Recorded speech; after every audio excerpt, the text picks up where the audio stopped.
حضرت ابو بصیر رضی اللہ تعالیٰ عنہ، نبی پاک صلی اللہ علیہ وسلم نے طے کر لیا کفار کے ساتھ، حدیبیہ کی جنگ ہوئی تو فرمایا اگر کوئی مسلمان مکے چلا جائے گا تو کافر کہنے لگے ہم واپس نہیں کریں گے، اور اگر کوئی کلمہ پڑھنے والا ستایا ہوا مسلمان مدینے آئے گا تو مسلمانوں کو واپس کرنا پڑے گا مسلمان اپنا بندہ نہیں رکھ سکتے، اور مسلمانوں کا کوئی شخص غلطی سے بھی مکے چلا گیا تو مکے والے واپس نہیں کریں گے۔ حضرت ابو بصیر رضی اللہ تعالیٰ عنہ صحابی تھے، باپ نے، بھائی نے، محلے والوں نے قید کیا ہوا تھا کلمہ پڑھنے کی وجہ سے، پیروں میں زنجیریں تھیں، بیڑیاں تھیں، کسی طریقے سے جیل توڑ کے دوڑے مدینے پہنچے۔ کہتے ہیں رستے میں کسی آدمی کے ساتھ گھوڑے پہ کچھ دیر بیٹھا پھر پیدل چلا، صحابہ کہتے ہیں اتنا دردناک منظر بڑا کم ہم نے دیکھا، ابو بصیر جس گلی سے گزرتے وہاں خون پھیل جاتا، ان کی ٹانگیں خون سے کٹتی، وہ زنجیریں بندھی ہوئی، در رسول پہ حضور میں بھاگ کے آیا ہوں۔ کہتے ابھی نبی پاک صلی اللہ علیہ وسلم ان کی بات سن ہی رہے تھے کہ پیچھے سے قریش کے 2 سپاہی بھی آ گئے،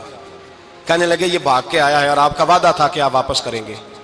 چشم زدن میں ذرا سوچنا، چشم زدن میں تھوڑی دیر کے لیے غور کرنا کہ ہمیں ہمارا استاد، ہمارا پیر دھتکار دے کہ جا دوڑ جا، تو کہتے ہیں بسم اللہ جناب یہ جا رہے ہیں۔ ایمان کی پختگی دیکھیں، اس نے تو ہمیں نکال ہی دیا جی، وہ کیسا بندہ ہے، یہاں تو کسی کے یہاں کوئی فاتحہ پڑھنے نہ جائے تو لوگ بگڑ جاتے ہیں، کہتے ہیں اس نے سلام نہیں لی، فاتحہ نہیں پڑھی، بس ختم، اس کو احساس ہی نہیں۔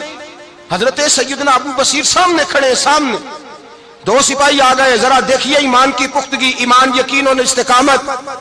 امام بہقی نے دلائل کے اندر لکھا ہے، فرماتے ہیں نبی کریم صلی اللہ علیہ وسلم نے ان کی طرف دیکھا تو حضور کی مقدس آنکھیں آنسوؤں سے بھر گئیں۔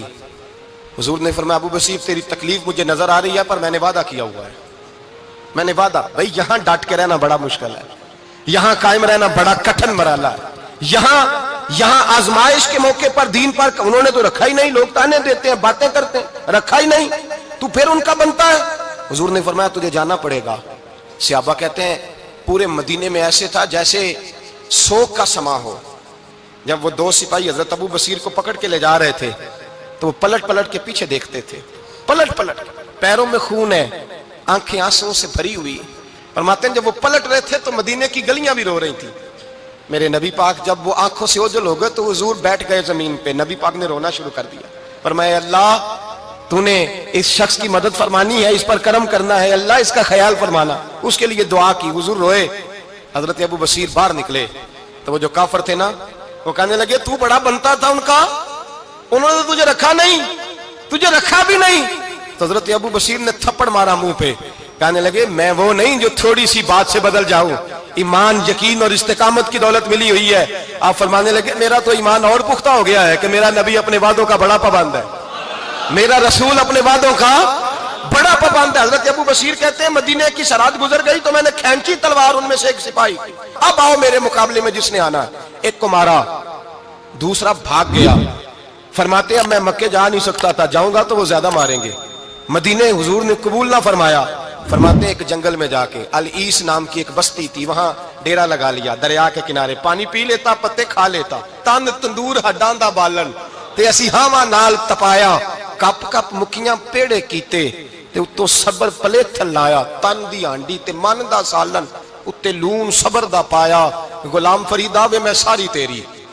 غلام فریدا وے میں ساری تیری، تینوں اجے یقین نہیں آیا؟ فرماتے سالوں پتے کھائے، اب جو بھی وہاں سے تنگ ہوتا وہ میرے پاس آ کے پناہ لیتا، جس کو مکے والے مارتے میرے پاس آ کہتے تانے دینے والے آ کے کہتے ہو تم کس طرح کے نوکر ہو، تمہیں تو انہوں نے رکھا ہی نہیں۔ ہم نے کہا چپ کر جا، وہ ہمارے آقا ہیں، وہ ہمارے آقا ہیں، رکھیں تب بھی ٹھیک ہے، نہ رکھیں اللہ اکبر۔ ایمان دیکھو، قوت دیکھو،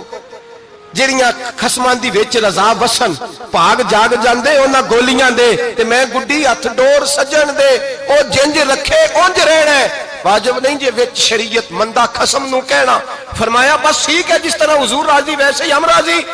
حضرت ابو بصیر رضی اللہ تعالیٰ عنہ کے پاس 300 صحابہ اکٹھے ہو گئے،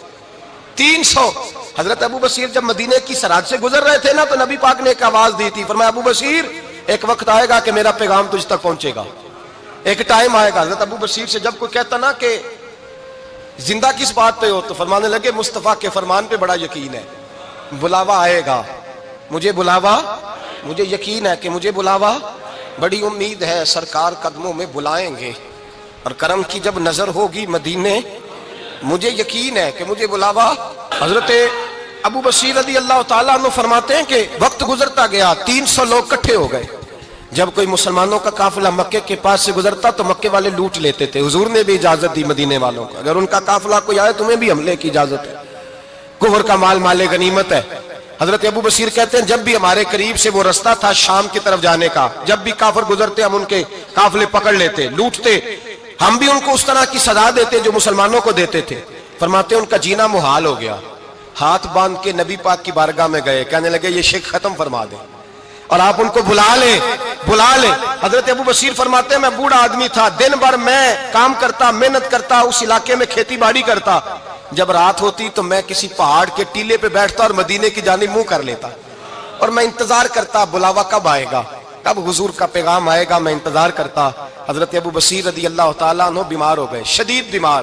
سخت بیمار تھے تو قریش نے شیخ ختم کی۔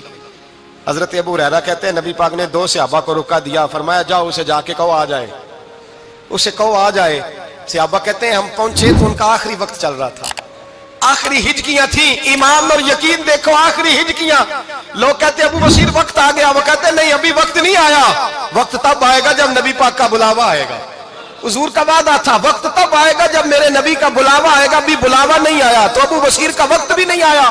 صحابہ کہتے ہیں ہم نے جا کے رکا تھمایا، اٹھنے کی بھی طاقت نہیں تھی۔ جب حضور کا رکا لیا نا تو دونوں یوں مٹھیاں بند کر لی، گویا جھوم جھوم کے نعرے لگانے لگے آؤ دیکھو میرے نبی کے وعدے کتنے سچے ہیں، آؤ دیکھو حضور کے وعدے، چومتے حضور کا نامہ، سر پہ رکھتے، سینے سے لگاتے، اور کہتے ہیں پھر بلند آواز سے کلمہ پڑھنے لگے، کہنے لگے حضور میں حاضر ہوا، یا رسول اللہ میں آیا، کہتے بلند آواز سے کلمہ پڑھا اور ان کی روح پرواز کر گئی، ان کی روح پرواز کر گئی۔ نبی رحمت صلی اللہ علیہ وسلم کے غلاموں کا یقین، اعتماد اتنے اعلیٰ درجے کا، کمزور مسلمان، دائیں بائیں دیکھتا مسلمان، کفر کے وعدوں پر اعتبار کرتا، یہودی عیسائی اور سکھ کے وعدوں پر اعتبار کرتا، دنیا دار ٹھگ اور چور کے وعدوں پر اعتبار کرتا، یہ رب کریم کے وعدے پر اعتبار نہیں کرتا، یہ اللہ رسول کے ساتھ اپنی توجہ کو مبذول نہیں کرتا۔ میرے رسول کریم سید عالم صلی اللہ علیہ وسلم کے غلاموں نے اعتماد کر کے، یقین کر کے ہمیں بتلایا ہے، جب تیرے پاس یقین کی دولت ہوتی ہے پھر تو دنیا کا طاقتور آدمی ہوتا ہے، جب تیرے پاس ایمان کی قوت ہوتی ہے تو دنیا کا سب سے مضبوط شخص ہوتا ہے۔ اپنے آپ کو مضبوط کریں۔